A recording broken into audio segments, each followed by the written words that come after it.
Wanted to share, how do you actually heal? Well, you have to intercept your trigger.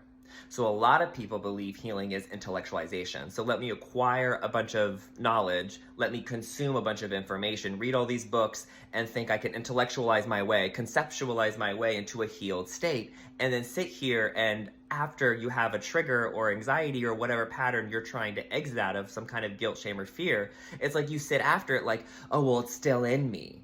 Yeah, it's still in you because you have to intercept it in an emotional, present consciousness way. So intellectualization, the mind is one realm.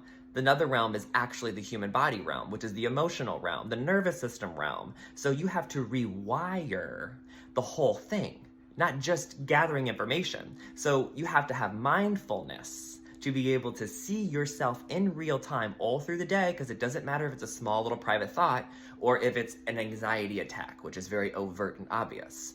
We have to learn how to see it and then shift our attention outward. If you're in a trigger and you're making it all real and you're suffocating in the anxiety and the fear, you're still making it real. That's why you're suffocating. So you have to learn in the experience of an anxiety attack or overthinking or a trigger, any kind of trigger, whenever you experience that, you have to learn to meet it and let it happen instead of letting it fester, because we don't want to condition ourselves and reinforce what's happening is the truth. Our emotions and our thoughts are not reflective of the truth. They're reflective of what we've already made as the truth. And so we want to realize, if I'm upset, I must be making an illusion the truth, because every single situation has a perception that can render you in peace and contentment. So let me not be arrogant in the ego and believe that I'm right in my upset, whatever the guilt, blame, and shame and fear is.